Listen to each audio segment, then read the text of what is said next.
फारिज,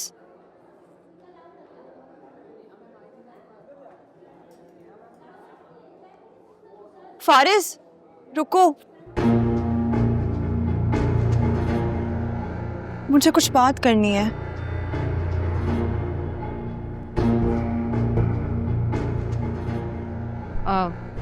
मैं वो मिसेस बानी के पास जाती हूँ, उन्होंने काम से बुलाया।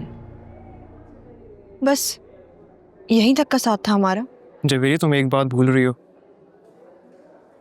मेरा साथ ऑलरेडी तुम्हें एक बार डुबा चुका है। तो किसने कहा डूबना बुरी बात है? कुछ लहरें ऐसी होती हैं फारिस, जिनमें इंसान डूब के ना दरिया के उस पार पहुंच जाता है। जवेरिया, तुमने अपने घर वालों की हालत नहीं देखी थी। एक वक्त पे हमें लगा था कि सब कुछ बर्बाद हो गया। यूनिवर्सिटी में तुम्हारा शौक बनाया जा रहा था। सबकी जुबान पे सिर्फ एक ही बात थी कि मेरी वजह से तुम डूबी हो, बस। तुम्हें लोगों की बातों से गर्ज है या उस बात से कि उस दिन हमारे बीच क्या हुआ था? जवेरिया, गर्ज जिससे भी हो, सुकून तो मेरा बर्बाद हुआ है ना। फारिस, तुमने अपनी सुकून की बर्बादी को ना खुद पे तारी कर लिया है और कुछ नहीं। असल बात तो यह है कि उस दिन उन लहरों के बीच तुम मेरी जान बचाने के लिए अपनी जान कुर्बान करने चले थे। नहीं जवेरिया, ना मैं तुम्हें बचा सका, ना हमारे भरम को। मैं बुज़दिल था। जब मुश्किल वक्त आया तो मैंने तुम्हारा हाथ छोड़ दिया। खुद तो मैं लहरों के सहारे किनारे पर आ गया, लेकिन तुम समंदर की आगोश में जहाँ पहुंची। बहुत अक्लमंद हो ना तुम, बहुत समझदार समझते हो खुद को। अगर तुम्हारे इस डब्बे में अक्ल होती ना तो तुम्हें पता होता कि उस दिन तुमने मेरा हाथ नहीं छोड़ा था, बल्कि मैंने तुम्हारा हाथ छोड़ा था। उस दिन मुझे अपनी मौत और बर्बादी अपने सामने दिखाई दे रही थी, लेकिन मैं चाहती थी कि तुम जिंदा रहो। तुम सुन रहे हो ना मेरी बात? तुमने मेरा हाथ नहीं छोड़ा था फारिस, मैंने तुम्हारा हाथ छोड़ा था।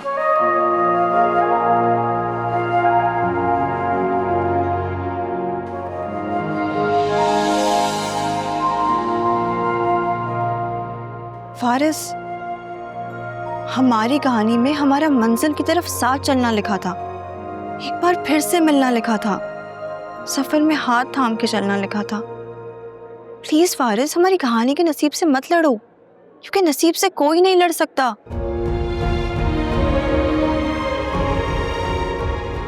जवेरिया,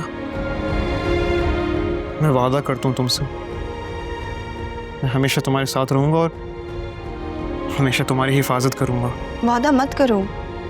जिस प्यार की बुनियाद मजबूत हो ना और इरादे सच्चे हों, वो वादों का मोहताज नहीं होता। उसके लिए ना बस इकरार ही काफी होता है।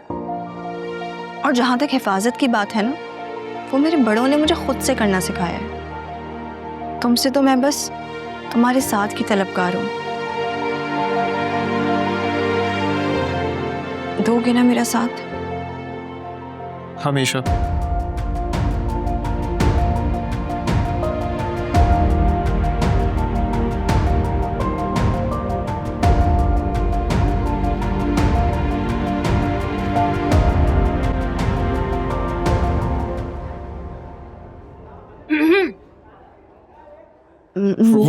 हम बस बात कर रहे थे।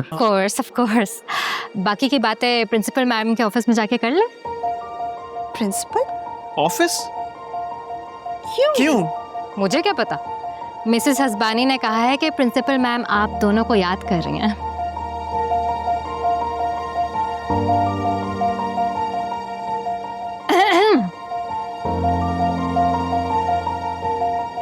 प्रिंसिपल के पास ऐसे जाएंगे तो अच्छा तो नहीं लगेगा ना?